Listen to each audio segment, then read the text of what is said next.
Prince William, on the other hand, embodied a different kind of strength at that moment. His restraint seemed like a deliberate waiting game.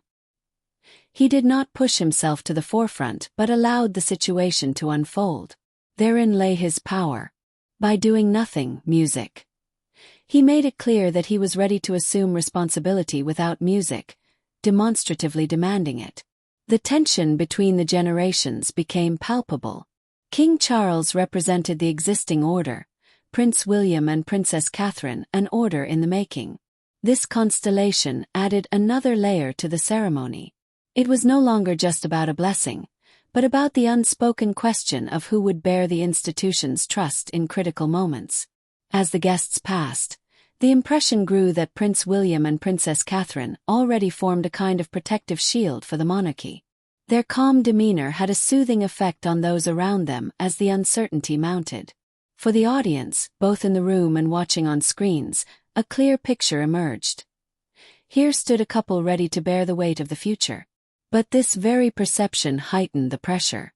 For the more Prince William and Princess Catherine appeared as a stable alternative, the more apparent the potential threat to other positions of power within the royal family became. The unspoken question hanging in the air was no longer whether they represented the future, but when and under what circumstances that future would begin. Within this tense atmosphere, the situation intensified. The ceremony moved inexorably toward a point where a decision would be unavoidable. And while all eyes were on the young couple, it became clear that the next development would not originate with them, but with a figure whose absence had spoken louder than any gesture. Then came the moment that changed everything. The heavy doors of Westminster Abbey did not open with the expected calm, but with a force that seemed like a break in the established order. Queen Camilla entered the room not as a complementary figure in a well-ordered ritual, but as an unpredictable factor in a situation that was already highly tense. Her late arrival was not a mere detail, but a signal that was immediately reflected in the faces of those present. In the logic of protocol, this appearance was problematic. In the logic of power, it was highly explosive. Queen Camilla did not move along the prescribed routes, but deliberately chose the direct central path. In doing so, she broke the invisible lines that are normally strictly observed. Every movement she made seemed like a silent provocation, every second like a deliberate disruption of order. Observers quickly interpreted this appearance as more than a moment of personal obstinacy. Since the death of Queen Elizabeth II, Queen Camilla had gradually consolidated her position within the monarchy. Her role had been perceived by many as permanently secure. But the increasing focus on Prince William and Princess Catherine had noticeably shifted this balance. The appearance at the Abbey seemed like an attempt to halt this shift, or at least visibly correct it. The tension between Queen Camilla and Prince William was no secret. It stemmed from years of unspoken distance, born of differing notions of loyalty and influence. At that moment, the entire scene intensified. As Queen Camilla approached the area symbolically reserved for Prince William and Princess Catherine, it became clear that she was not merely occupying a space, but crossing a boundary. The effect of this moment on Princess Catherine was particularly striking. Her previously calm presence took on a new intensity. Without any apparent reaction, without any visible confrontation, it became clear that she immediately grasped the significance of the situation. For her, not only her personal standing was at stake, but the credibility of the future monarchy. Every step Queen Camilla took seemed to challenge this credibility. Queen Camilla's behavior reinforced this impression. Her gestures appeared tense, almost demanding. In a ritual that demands restraint and humility, she conveyed determination and assertiveness. For many in the room, it became clear that this was not a spontaneous slip-up, but a calculated risk, an attempt to force visibility at a moment that should have served to convey stability. The reaction of those around her was telling. Clergy and members of the court visibly became uneasy. A brief hesitation, a held breath, was enough to show that the ceremony had reached a critical juncture. The ritual lost its flow, its usual certainty, and a sense of collective unease. In this situation, it became clear how dangerous power struggles are within an institution that thrives on symbolic order. Queen Camilla's attempt to reposition herself threatened not only to damage her own reputation, but the entire image of the monarchy. The public nature of the ceremony amplified this effect. Cameras were present, images were captured, impressions inevitably disseminated. As Queen Camilla advanced, the impression of an open challenge intensified. Not in words, but in presence. Not through open confrontation, but through the deliberate disregard of established procedures. In that moment, a blessing ceremony became a stage for intra-family power politics. The central question was no longer whether this moment would have consequences, but how immediate they would be. For every further step without reaction threatened to solidify the impression that the order of the monarchy was negotiable. It was precisely here that the tension reached its peak, on the threshold of a decision that had become inevitable. In this frozen moment, Westminster Abbey seemed to hold its own breath. The ceremony stood still not by an official signal, but by collective hesitation.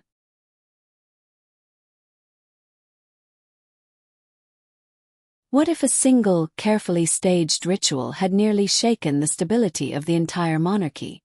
This suspicion has hung over Westminster Abbey since that morning when a blessing ceremony, planned as innocuous, suddenly became the stage for one of the most delicate power struggles in recent British history. What was officially intended as a quiet signal of continuity developed within minutes into an event that left even seasoned observers speechless. The ceremony bore the sober title, Blessing for Continuity. Behind the palace walls, however, it was anything but routine. It was seen as a media strategic power play with which King Charles wanted to counter the persistent speculation about his health. For months, rumors had been circulating since his coronation in May 2023. Every tiny gesture by the monarch had become a projection screen for doubt. The message of this day was meant to be clear. The king is present, capable of acting, and the future of the monarchy is secure. At the heart of this future stood Prince William and Princess Catherine. Their position was carefully calculated, their presence deliberately emphasized. Everything that morning was choreographed. The light streaming through the stained glass windows, the seating arrangement of the dignitaries themselves, the pauses between the liturgical elements. Westminster Abbey resembled a political theater, where every movement carried significance. This is precisely why the first incongruity immediately stood out: the seat next to King Charles Bleb. A detail that would have barely registered in a normal service acted here as a warning signal. In an environment where protocol has been refined over generations, there is no such thing as chance. The absence of Queen Camilla at this early stage set off a chain reaction. Eyes wandered, rows strained, and a quiet unease began to circulate within the highest circles. Prince William stood still, almost motionless. But it was precisely this controlled stillness that heightened the perception that the sea at stake was merely a delay. Princess Catherine appeared composed, her posture upright, her expression serene. Outwardly, she embodied the calm of an institution that reassures itself. Yet even this facade could not entirely conceal the shifting atmosphere in the room. Observers later described a palpable increase in tension. Westminster Abbey, usually filled with reverential serenity, seemed to hold its breath. It was the moment when it became clear that this ceremony was no longer merely for the present, but had become a test of the monarchy's internal order. Old loyalties, unspoken rivalries, and power struggles suppressed for years were now surfacing. The significance of this moment lay not in what was said, but in what was left unsaid. No official announcement, no explanation, no sign of reassurance. Instead, the impression grew that a conflict was brewing behind the scenes, one that now threatened to spiral out of control. Precisely because the monarchy thrives on symbolism, any deviation from the plan took on disproportionate importance. For King Charles, this ceremony was intended as a demonstration of his authority. But even at this early stage, it was becoming clear that control of the narrative was in danger of slipping away. The empty space, the tense silence, the growing attention of the cameras, all of it seemed like a silent countdown to something bigger, something unstoppable. As the abbey bells tolled, announcing the next part of the ritual, the impression intensified that this was more than just a blessing ceremony. Rather, the unspoken question hung in the air. Who truly called the shots in this new phase of the monarchy? Was this merely a momentary stumble in a perfectly orchestrated production, or the first visible crack in a power structure that had hitherto been considered unassailable? It was precisely at this point that the story began to transform from a solemn ceremony into a test of power politics, and with every passing second, the certainty grew that what was about to happen could have repercussions far beyond Westminster Abbey. At that moment, attention inexorably turned to Prince William and Princess Catherine. What had originally been intended as a symbolic presence transformed into a silent test for them. The two were no longer merely heirs to the throne, but rather a projection screen for the expectations of an entire nation. Every posture, every glance, every hesitation was suddenly interpreted politically. Prince William appeared outwardly composed, almost distant. This coolness was no accident, but the result of years of preparation for precisely such moments. Since his youth, he had been trained to project stability in times of uncertainty. But behind this facade, an inner state of alarm was evident. The unexpected deviation from protocol was not just an organizational blunder, but a potential signal of a deeper conflict. Princess Catherine played a special role in this tense situation. Her public image had noticeably changed in recent years. After the personal challenges of the previous year, she was no longer just the friendly companion at William's side, but a central figure in the future monarchy. In Westminster Abbey, this new authority was clearly evident. Her calm presence acted as a counterweight to the growing unease in the room. For many observers, a new dynamic became visible right here. While King Charles, as the reigning monarch, sought to ensure continuity, Prince William and Princess Catherine already embodied the next phase. Their position was no longer abstract or theoretical, but tangible. Amidst the uncertainty, she began to assume the role that had actually been reserved for later. The cameras recorded her every move. Media attention increasingly focused on the couple, as if the center of the ceremony had imperceptibly shifted. This shift was subtle, yet undeniable. It revealed how fragile the balance between the present and the future had become. The monarchy, which thrives on clear hierarchies, suddenly faced a situation in which these hierarchies were being reinterpreted. Particularly striking was how Princess Catherine almost unconsciously compensated for the empty space next to King Charles.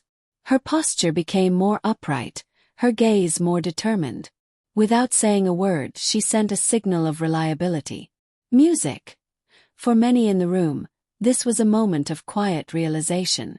The monarchy had already found a new center of stability, even if this had not yet been officially stated. It was precisely here that the fragile nature of monarchical power was revealed. It thrives on movement, on ritualized sequence, on the certainty that every step is predetermined. When this sequence faltered, a vacuum emerged that was more dangerous than any open confrontation. The attention in the room focused on a single point. All eyes shifted between Queen Camilla, Prince William, and Princess Catherine. King Charles stood at the center of this tension, outwardly calm, but inwardly clearly confronted with a situation that defied protocol. The clergymen paused, their gestures unfinished, as if they had instinctively recognized that any further action without a clear decision could worsen the situation. For the monarchy, this was a moment of exposure. The centuries-old institution, usually protected by tradition and distance, suddenly became humanly vulnerable, almost improvised. The audience in the room sensed that something fundamental was at stake. Not just personal vanities, but the question of whether the monarchy was capable of controlling internal tensions without suffering public damage. Prince William remained motionless. His restraint now seemed less like distance and more like strategic discipline. Any impulse to react could have been interpreted as a provocation. Princess Catherine, on the other hand, displayed a subtle but resolute presence. Her posture remained upright, her gaze focused. She seemed like the calm center amidst an escalating conflict. Queen Camilla stood visibly tense. Her attempt to reposition herself music had not stabilized the situation, but rather exacerbated it. The longer the silence lasted, the clearer it became that this moment was irreversible. Every second without clear authority made the question of who truly had the final say in this room grow louder. The cameras mercilessly recorded this uncertainty. Images of frozen faces, frozen movements, and unexpected proximity between the central figures were already spreading in real time. The monarchy, which otherwise carefully controls its narratives, lost its interpretive authority for a brief but crucial moment. For King Charles, this was the moment of truth. The tension between personal loyalty and institutional responsibility intensified into a decision that could no longer be postponed. Inaction would have been seen as weakness, the wrong action as division. It was precisely this dilemma that made the moment so dangerous. The silence in the abbey grew increasingly menacing. It wasn't reverential, but charged with tension. Everyone in the room knew that the next visible sign would determine the course of events. Would the situation escalate, would it dissolve, or would it transform into something entirely new? In this liminal phase, the true gravity of the situation began to unfold. The ceremony had transformed from a religious act into a political turning point. The question was no longer whether the monarchy had been damaged, but whether it possessed the power to correct itself in real time. It was precisely at this point that the tension reached its absolute peak. The silence was no longer an empty void, but a space brimming with possibilities and risks.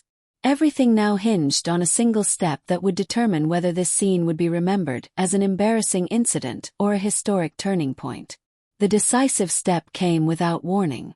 The moment the uncertainty threatened to tip, King Charles moved forward. The movement was small, almost imperceptible, yet its effect was monumental. She broke the stillness, set a new pace, and made it unmistakably clear that authority in this room was still firmly in place. What followed changed the meaning of the entire ceremony. King Charles did not act hastily. His movement appeared calm, almost coldly calculated. It was precisely this calmness that lost its weight. In an environment that thrives on ritual, any deviation became a statement. By intervening himself, the king deprived all other figures of the opportunity to further influence the situation. The decision now visibly rested with him and him alone. The focus shifted instantly. Queen Camilla, just moments before the unpredictable center of tension, receded into the background of perception. Prince William and Princess Catherine moved into the spotlight instead, not through their own actions, but through the implicit recognition they received in that moment. The king's gesture acted like a silent turning of the wheel. Observers interpreted this step as more than a spontaneous reaction. It appeared as the culmination of a process that had long been underway in secret. The symbolic act that was now performed made it clear that the question of succession was no longer abstract. It had become tangible, visible, and publicly confirmed. For Prince William, this moment marked an irreversible shift in his role. He no longer stood merely as the future monarch, but as an active bearer of responsibility. The way he accepted this situation reinforced this impression. No demonstrative gesture, no visible triumph, but quiet acceptance. Therein lay the power of this moment. Princess Catherine took this step with remarkable composure. Her demeanor conveyed not surprise, but readiness. For many observers, it became clear that she was long since more than a supporting figure. She appeared as an integral part of the new order that was taking shape at that moment. Queen Camilla, on the other hand, was unwittingly relegated to the role of a mere extra in a historic turning point. Her previous initiative had not led to the desired elevation of her position, but rather to the opposite effect. Through the king's intervention, her actions lost all interpretive authority. The space she had sought to occupy was symbolically taken from her. The effect on those present was immediately palpable. The previously tense atmosphere dissolved, replaced by a new clarity. The ritual continued, but its character had fundamentally changed. It was no longer merely a sign of continuity, but an act of reorganization. At that moment, the question of King Charles's motivation inevitably arose. Was this step the result of a spontaneous decision born out of the necessity to salvage the situation? Or was it part of a long-term plan that had simply been waiting for the opportune moment? The precision of the action suggested the latter. It seemed too controlled, too deliberate to be mere instinct. With this gesture, the king had redefined the direction of the monarchy.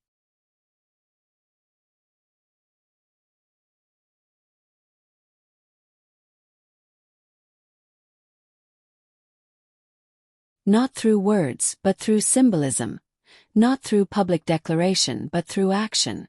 That was precisely what was lost.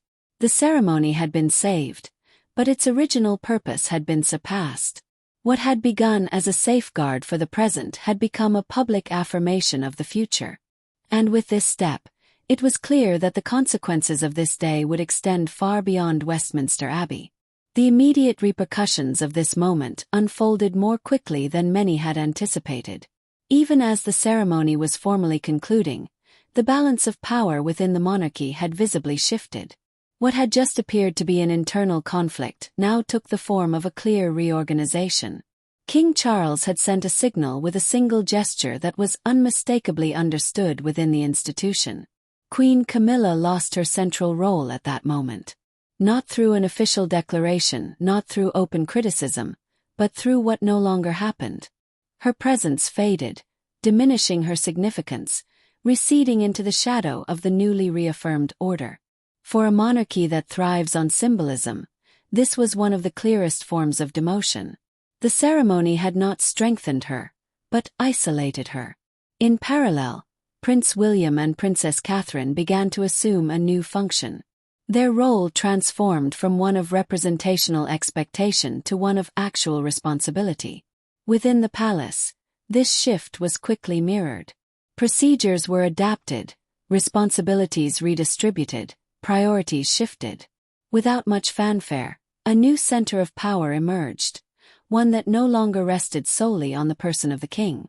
King Charles himself appeared more secure after that day. The impression was that a weight had been lifted from his shoulders. The decision he had made at Westminster Abbey brought clarity not only externally but also internally.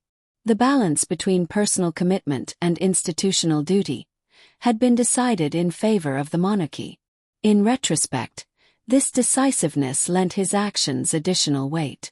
Prince William increasingly assumed coordinating tasks that had previously been outside his immediate sphere of responsibility. His approach to this role was characterized by efficiency and restraint. He did not present himself as a reformer, but rather as the administrator of a new stability.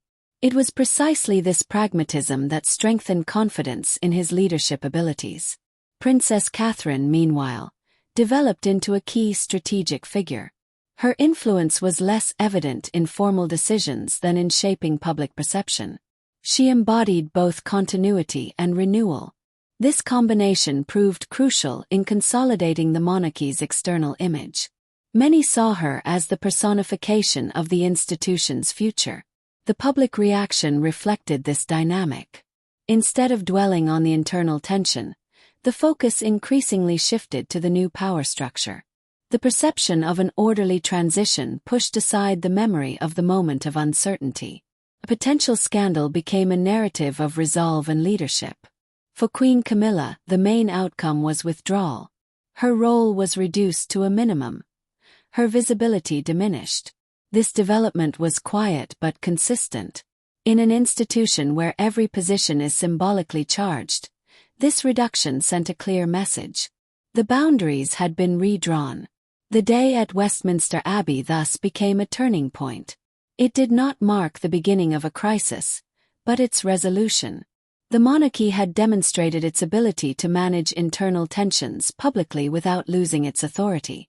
Crucial to this was not the scale of the conflict, but the decisiveness with which it was resolved. In the end, one central question remained. Was this move by King Charles an act of spontaneous crisis management or the deliberate implementation of a long-term plan? The nature of the reorganization, the speed of the adjustments, and the clarity of the roles suggest the latter. Yet it is precisely this ambivalence that keeps the debate alive and lends this event its enduring fascination. The events at Westminster Abbey began as a routine blessing ceremony and ended as a turning point in power politics. What was intended as a symbol of continuity initially revealed the fragility of the existing order. The belated and unconventional presence of Queen Camilla brought latent tensions to the surface and openly challenged the internal stability of the monarchy. At the center of this dynamic were Prince William and Princess Catherine, whose roles changed in real time. From future figures of hope, they became active agents of stability. Their calm presence contrasted with the charged atmosphere and created a counterpoint to the escalating uncertainty. It was precisely this effect that made them natural bearers of the new order. King Charles reacted at a moment of maximum tension with an act of profound symbolic power. Without words, without a public declaration, he made clear where the future of the monarchy lies. This decision did not appear improvised, but rather premeditated, as if it had merely been waiting for the opportune moment. Its consequences unfolded swiftly and profoundly. Queen Camilla did not lose her influence abruptly through this step, but rather through a quiet, gradual marginalization. Her withdrawal became the visible sign of a realignment of power. At the same time, the position of Prince William and Princess Catherine solidified as the new center of the institution. In retrospect, this event demonstrates how much the monarchy thrives on symbolic leadership. Not open conflict, but controlled gestures. Music. Determined stability and trust. The day at Westminster Abbey thus exemplifies a monarchy in transition, an institution that does not announce its future, but rather enacts it. Whether King Charles acted spontaneously at that moment or implemented a long-term plan remains an open question. But this very question invites discussion. Was it crisis management or a strategic demonstration of power? The answer to that question will determine how this chapter of history is evaluated in the future.